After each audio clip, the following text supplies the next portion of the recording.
Hello everyone and welcome back to the Chatty Podcast with me, T. I hope everyone is doing really well. I am not surviving and thriving right now because I am running the Richmond Park Half Marathon on Sunday. Today is Monday and I can't move my back. How has this happened? I don't know. I literally have no idea. I do all the things I'm supposed to do. I do the good warm up, stretch before my run, after my run, cool downs. I follow my training plan exactly. My nutrition's been good. I've started taking electrolytes. I have been doing everything I can to make sure I run this half marathon to the best of my ability.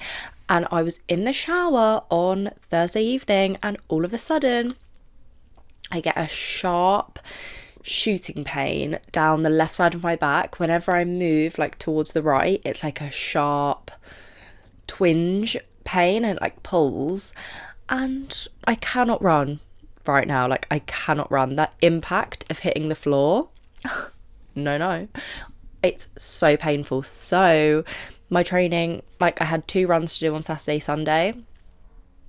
Had to cancel them, quite big runs. I had a 7k easy run and I had a fast interval session. Had to cancel that. And then tomorrow I'm supposed to have a 5.5k easy run. I don't think I'll be able to do that. And then I think my next run is Thursday, or I'm supposed to have race pace practice Ks, and I don't know if I'm going to be able to do that. So it's really annoying. I've just been going in the sauna every day. Sauna, ice, sauna, ice, sauna, ice. My mum is a masseuse. Love my mum. Thank you, Mia. She's been giving me massages and I'm just doing all I can, guys.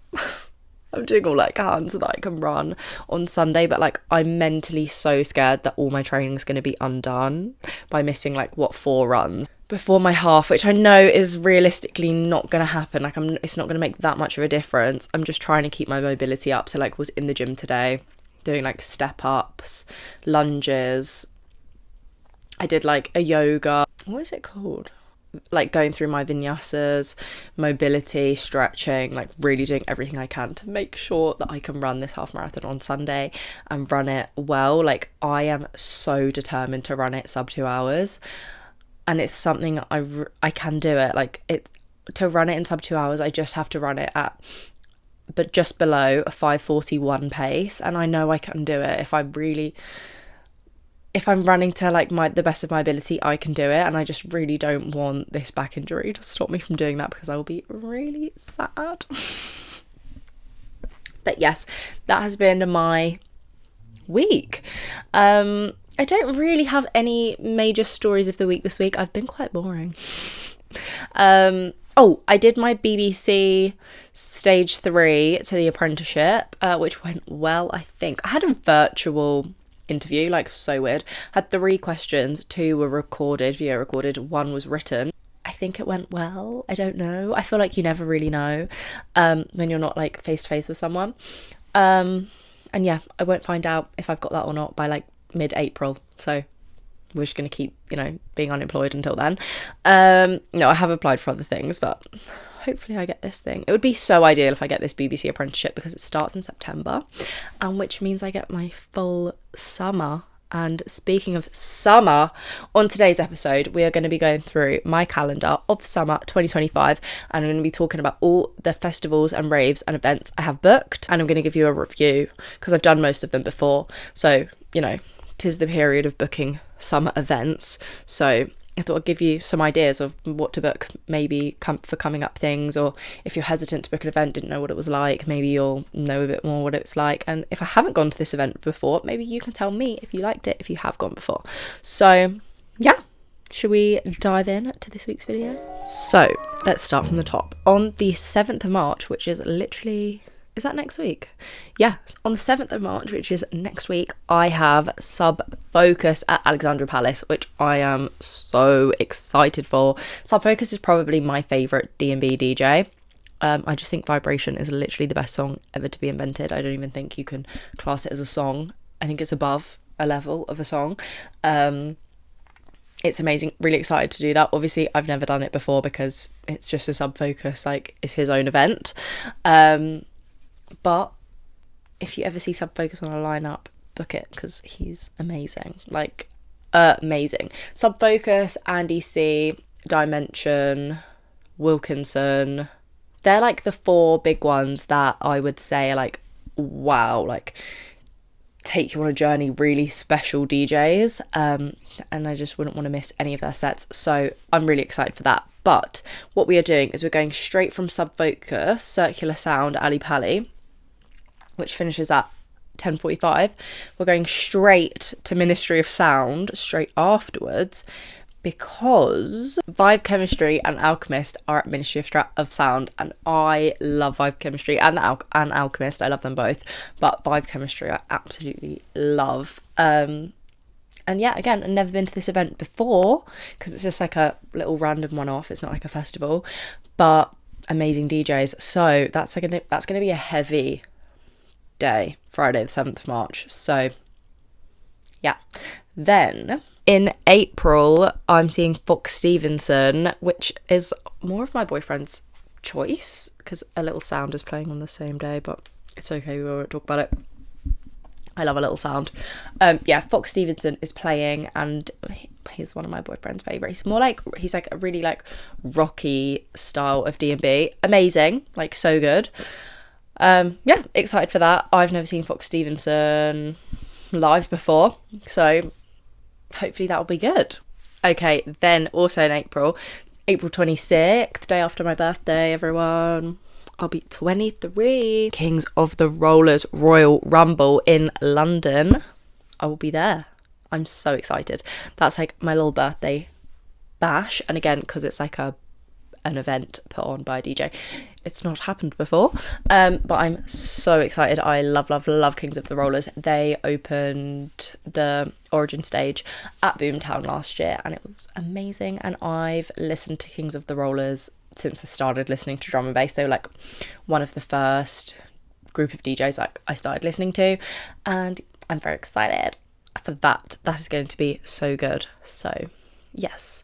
And then the weekend after, we got Chasing Status at Wembley, I think. Yeah. But yeah, Chasing Status are obviously putting on their massive event. So excited for that. I think that's going to be amazing. Chasing Status have completely like, they get people who say they don't like drum and bass to like drum and bass, you know? So the only thing I am concerned about is like, there are seated tickets and standing tickets, and we've got a standing ticket, but like, I just think it's going to be a bit weird, like the vibes. Like, I can't imagine people sat down. And like, where Chasing Status have got people who are like not ravers, they're just like going to watch them. I feel like the vibes might be a bit weird. Like, might be like weird, like concert at the top, rave at the bottom vibes. But I'm not mad about it. I don't know. I think it might be interesting to see the vibe. So we'll update you all on how that goes. But that is really exciting. And then the day after, I'm going to Land Beyond for a day, because the lineup is chef's kiss. Let's get it up for you all. But yeah, we've got Sub Focus, Dimension, Mosey, Sota is there as well, I think. Just unreal DJs. That's going to be such a good day. So we've got to get back from Chasing Status on the evening on Saturday, and then Sunday morning we're driving to Brighton to go to Land Beyond, and I'm really excited about that. I've never been to Land Beyond before. My boyfriend has been to Land Beyond like 2 years ago, and he camped, and he said that he really liked the festival. It was really good, but he did say that the security were like on it in the campsite. Like, he said there was like more security guards than campers, so the vibes were just a bit off. But we've just got a day ticket this year, so hopefully it's really fun, and I'm sure it will be. I am very, very excited. Yes, what is the next event we've got? Oh my god, guys, this is not a festival, but on the 11th of May I'm doing a Tough Mudder. I'm really excited for that. Yeah, my boyfriend got that for me as a little Christmas present. And you know, I've been doing lots of fitness recently, so hopefully I won't be too bad at it. But I am not good at like monkey bars and like climbing and things, so don't really know if I'm going to be good at that, but I can run. And it's like a 15k run, so I'll be good at that bit. Okay, and then in May, we've got Bolter in Wales, and if guys, you need to book Bolter. It's like a really small little festival. It's the last year they're ever doing it, so it's your last chance to go. I went to Bolter 2 years ago, which was my first festival I actually ever did. And I'd had the best time. It's like literally a little mini boomtown, like with the freedom, like you don't get searched between like being in the campsite and going into the arena. You don't get kicked out of the arena once the music stops. It's like very chill. The people are lovely. I don't know if that's just because it's in Wales and like Welsh people are quite nice. But like also the vibes are just crazy. Like the people there are crazy, and it's really fun. Like really, really fun, really small, like I said. And yeah, I loved Bolter. That is one I would really, really recommend. And like I said, it's the last year they're doing it, which is so sad, but why I think I definitely recommend it. So Bolter, get that on your calendars, everyone. Now, the next one is not in my calendar, but I really want to do it, controversially, and that one is Forbidden Forest in Nottingham, which I think is like 2 weeks later or the week after. I don't know. It's really close to Bolter, but I went to Forbidden last year and the year before, and the first year I went, so like 2 years ago, I had the best time ever. I think the crowd is very different to like a Boomtown crowd or a Bolter crowd. They're a bit more like get really drunk and a bit more like uni student vibe. The crowd's a bit younger than like a Bolter. Like I feel like a Bolter attracts more diverse like age groups, whereas I say Forbidden is quite young. I had an amazing time. The reactor stage at Forbidden, I think is it's so cool. Like there's screens in the trees. Yeah, so that's my first year of Forbidden. I thought it was absolutely amazing. I loved it. The only annoying thing, sorry, I just got my tea to put it in my lap because I don't want it to get cold. I hate cold tea. Anyone else absolutely hate when their beverages go cold? Like it's no joke to me. Yeah, see, like to me, I could down that, and it's like hot, what some people consider hot, but I do not like cold drinks. Anyway, Forbidden, the only things I didn't like the first year was you get searched in between the campsite and the arena, and they would make us empty our water bottles leaving the campsite of the water we just got in the campsite into the arena, and that was really annoying because then the arena ran out of water, and like there was no water unless you bought bottles of water, and it was just like, what? Like I just think that was like the thing is with Forbidden, it's quite new. It's like 6 years old, and so you can definitely see logistically, management wise, they are still like figuring out the cracks and they're figuring out how to do it. But that was really annoying. None of the security ever can have any answers to any of your questions. Like if you're like, where's this, they do not know. They just don't even ask. That was it. Like again, it was quite young, so campsite vibes can be quite rowdy, but well, you're at a festival, like what else do you really expect? Yeah, then moving on to last year. Now I know last year was hell and horror for a lot of people, and a lot of people absolutely hated it, and that is why they are struggling to sell out their tickets. Last year, I think Forbidden sold out in like 10 minutes or so. It was really fast. All the tickets went so quickly. This year, tickets have been out for months and you can still buy a ticket. The first year I went, they sold quite slowly as well. But I think everyone had such a good time that year that everyone bought them really quickly, and then now they had a bad year, so that's why they're not selling as fast. But yeah, last year, let's talk about the problems. Number one, I was fine in terms of sound systems and stages and whatever, but the stage they put the drum and bass on was awful. Like compared to the other stages, like literally you could tell there was no effort put into that stage at all. Like the other stages look crazy and they're amazing, and this one like didn't even have a screen, and it was like really small. You couldn't see the DJ, and it was on a slanted hill, so like when you were standing it was just so uncomfortable. Yeah, that was not good vibes. I know that other stages, their sound systems cut out, and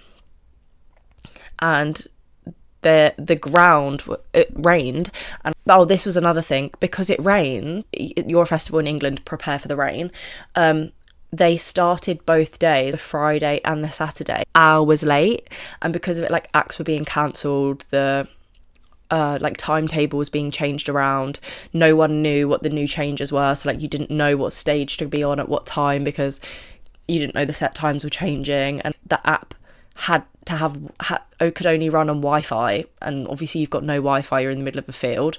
It was just honestly so badly run last year. Security were like dragging people all over the place. There was like so many complaints with security. There was like mad floods. They weren't putting like the wood chips down enough, and like people were like falling over, and it was actually a shit show last year, like not good at all. My favourite DJ, like I just said, Sub Focus, always plays Vibration, and they like cut his set short at the end, like they like didn't let him play it. The drum and bass finished an hour early to everything else on the Sunday, which I just didn't understand that. Yeah, not good last year. I still had a good time because, like I said, the bunker stage that all the drum and bass was on, like the sound system and stuff weren't affected, and I had a great time because the DJs were amazing. But the actual Forbidden Forest wasn't the vibe last year. But I do really, really want to go this year because they always have amazing lineups, and I do think that they are going to fix the issue. They've sent out so many emails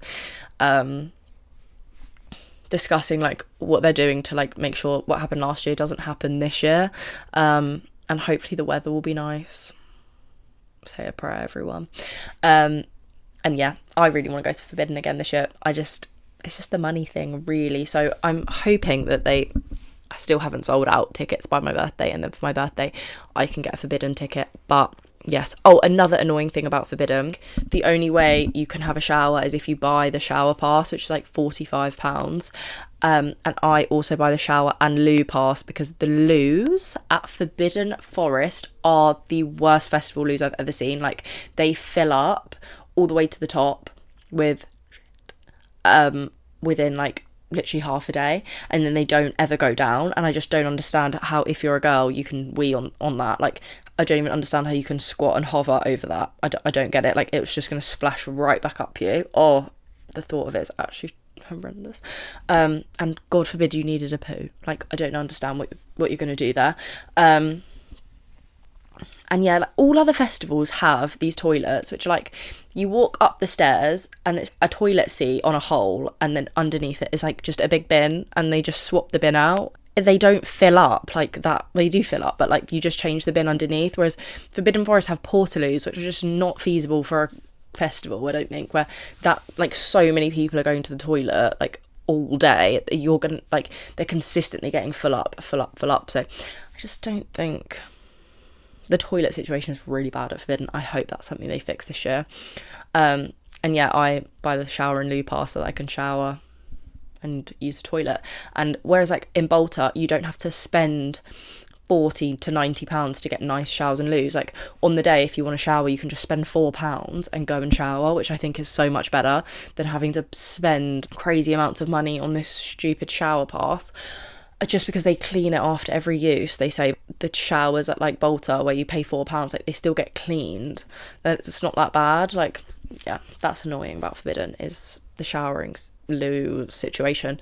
Trying to think of anything else like good or bad about Forbidden. I will say Forbidden does just have a special vibe in it. Like, there is something really special that I love about Forbidden, like when you're actually on the stages and like listening to the music, and like it does just look amazing, like you are raving in a forest. I think that's so cool. So yeah, Forbidden is definitely one I want to book and get in the calendar, but it's not in there yet. I hope that gave you like a good view of like whether you want to book it or not, because it is definitely mixed opinions, and obviously lots of people had a very bad time last year. The next thing I've got is Parklife on Sunday. Everyone knows about Parklife. It's amazing. It's massive. They've literally got every genre you could want there, but the drum and bass is on the Sunday this year, so that is why I'll be going on the Sunday.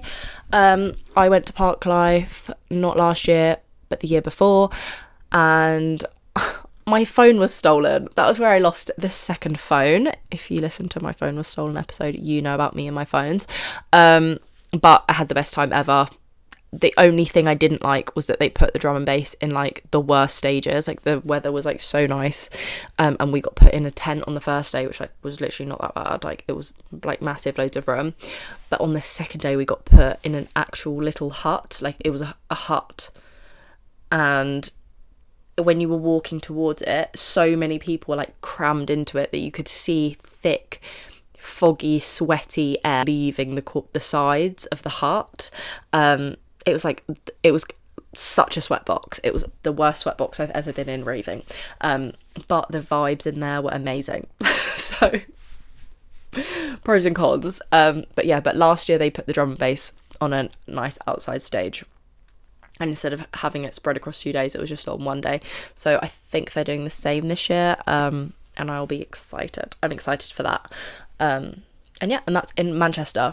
Then the next event we've got is Worried About Henry in the City. Sorry guys, my injured back was hurting, so I'm just going to sit back. We've got Worried About Henry in the City, and they didn't put this event on last year. I don't know why. I think it was like contractual problems. But I went the year before, and it was my favourite event of the year. It was amazing. It was just a day festival, like really easy. It's in London, which is like nice, easy for me. There's so many different stages. You've got your big stages with that are like just screens. Then you've got the like more industrial stages, like made out of containers. And like I think both vibes of stages is so cool. Just like depends on the vibe. I think screens are so cool. I think it's so cool when there's not screens. And there's just like cool construction. The lineup was amazing. The way it was ran was really well. The only annoying thing, which I hate when they do this, is that you only have cans of water, not bottles of water. And if they give you a bottle, they take the lid. And if they give you a can, they have to open it, which is just annoying when you don't want to continuously keep leaving the crowd. Like you want to just buy a few bottles of water and just have them on you. That is why, everyone, we pack a water bottle and we bring water bottles with us into festivals. I've said that on my like a festival guide episode once, festival etiquette podcast episode. So go listen to my rave essentials on that. Yeah, it was amazing. I survived. I also only ate ice lollies all day at Wine in the City last year, but it was a great vibe. So good. That's another thing about all these festivals is it's literally extortionate, the prices of food, but just be prepared for that. I feel like that's pretty obvious. Everyone knows that. But yeah, War in the City is another one I would 100% recommend to get in the calendars. Sorry if you heard my tummy rumble. I think it's going to be really good this year. It was really good 2 years ago. And I think Worried About Henry know what they're doing. You know, they're experienced in running events, so they do it well. Okay, then the next event we've got, I've got a busy summer, I'm so excited. The next event we've got on the 19th and 20th of July is Bass Fest, which I've been to for the past 2 years, and both years has not let me down. It's really good. The lineups are amazing. And yeah, I would only say last year they did have some sound system issues. Yeah, but hopefully they fix that. And the year before they had some sound system issues, but it was unbearably loud. Like now I have my loops, but at the time I did not have my loops, and I literally couldn't go in one of the tents because I was like, no, this is actually so loud, it's hurting my ears. But yeah, apart from that, Bass Fest, another one I would 100% recommend and get in your calendars if you like drum and bass. It's really fun. Then the next thing we have, which is so exciting, is Boomtown. Obviously, I speak about Boomtown all the time. I'm not going to dive into Boomtown too much because I literally speak about it in every episode. But if I was going to recommend any festival for you this summer, it would 100 million zillion% be Boomtown. It's amazing. It's got all the best bits of every festival in it. It's like it takes every single festival and just takes all the things you love about that specific festival, and Boomtown has all of it. If you like the cool construction, Boomtown's got it. If you like the screens, Boomtown's got it. If you've like storyline festivals, Boomtown's got it. If you like small stages, Boomtown's got it. If you like big stages, Boomtown's like literally every single thing, Boomtown has it. It's amazing, 10 out of 10. I have nothing bad to say about Boomtown. Okay guys, that is actually everything that's in my calendar so far. There will still be things added to the calendar. I saw that Coven is doing an event in May at Altonet, which looks amazing, that I might want to book. Coven is amazing. I saw her at Boomtown last year. Then what else? It's either Worried About Henry on the Beach or D&B All Stars on the Beach, which was in Brighton, and I went to that last year and it was the best event I went to last year. That was amazing. What was it called? Was it Worried About Henry on the Beach? I don't remember, but it was so good. Just look for On the Beach, or I think that's what it's called. Anyway, that was really good last year. That definitely needs to go in the calendar when those tickets for that are out. Forbidden might be added to the calendar. And yeah, I think that might be it, guys. But that's my summer. That's my summer plans. I'm really excited. After Boomtown, I would say the thing I'm more excited for is Balta. I just think it's such a sick little festival.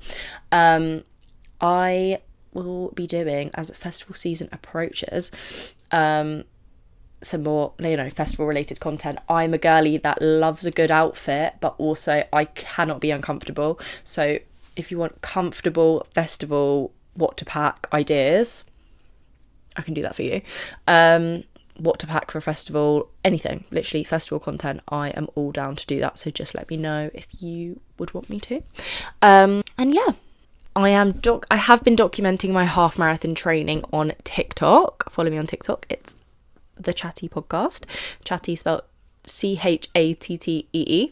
And I will be documenting my recovery, maybe.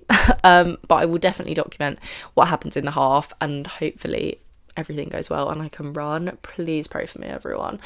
Please pray for me that I get a job soon.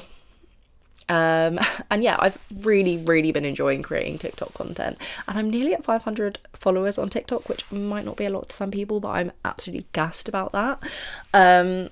Yeah, thanks for everyone who follows me on TikTok and supports me over there, because I love it over there.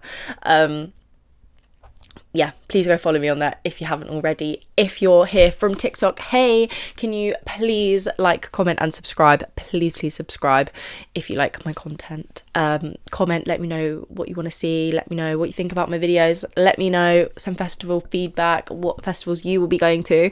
And yeah, if you're here with all the running content, then hey, I also like to rave. We love balance.